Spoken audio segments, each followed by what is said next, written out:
And now from the Cecil Land Trust, let's welcome Tom Hannum. Tom, you know it's flu season. Got to be safe. You're anyway, right.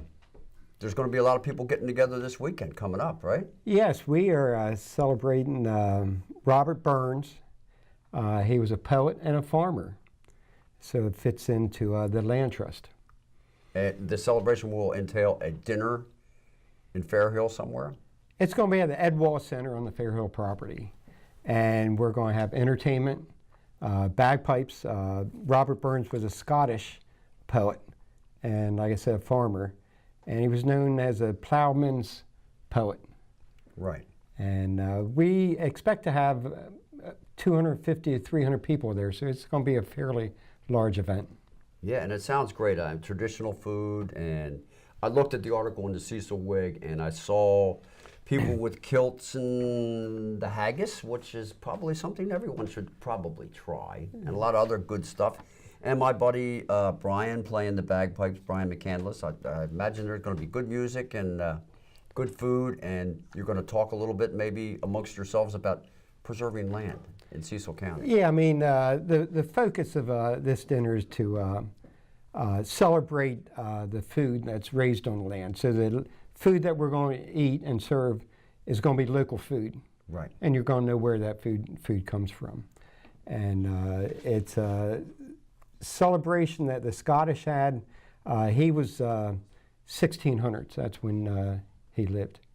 And they celebrate it in small communities. But the food, like I say, is going to be local food and Scottish food. And it should be a treat for everybody that comes.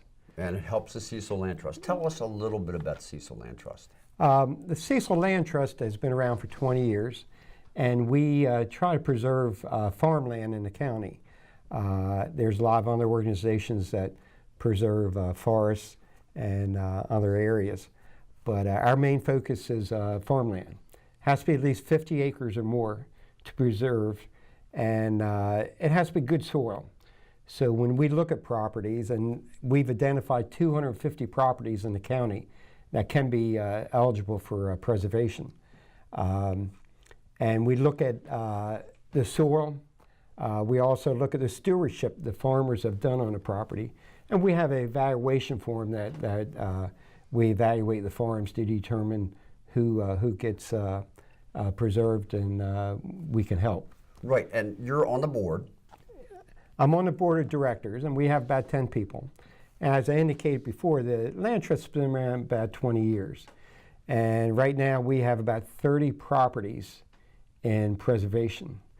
Some of these properties we have bought the easements, so the farmer has benefit.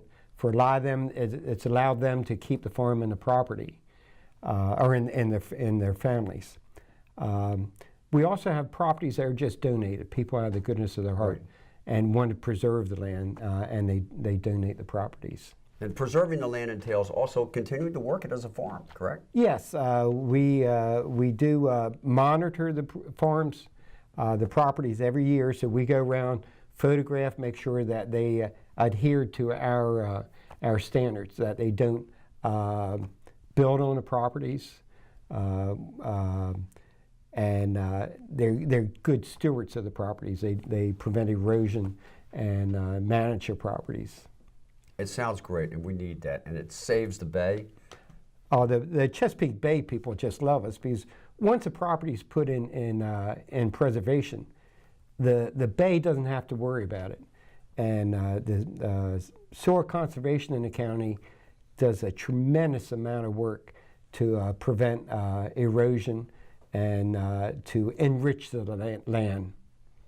Well, with 3,000 acres already in preservation, you're always looking for more. How could someone who has a 50-acre plus farm and who wants to put it in the Cecil Land Trust, how would they go about doing that?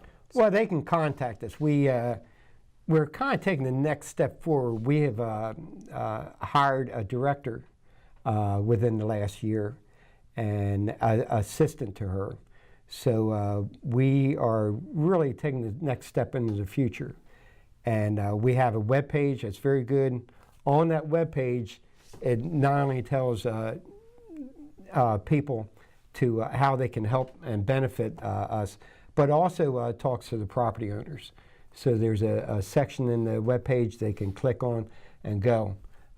Tonight we are having a meeting, and I think have 40 or 50 people. I stopped by there, and that meeting is going to tell those people how they can preserve the land and what advantages.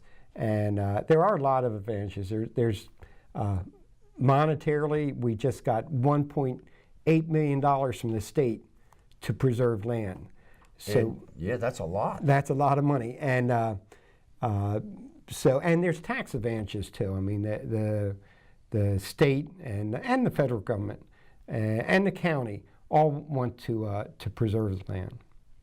It's a great endeavor. And folks, it starts with a dinner this Saturday, 6 to 10 at Fair Hill Nature Center, Ed Walls Activity Center, correct? Yes, and we are going to have beer from Fire Tower Brewery, and also the traditional whiskey that the Scottish and Robert Burns took of whiskey quite a bit in his day.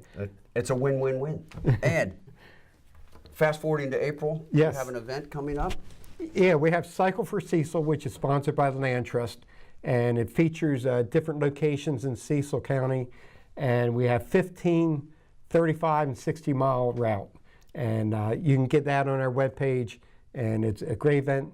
We have people from Virginia, from New Jersey, and all over, and of course a lot of people from Cecil County. Might have to roll with you. Tom, Hey, thank love you, to. and thank you, Cecil Land Trust. Well, thank you for having us here.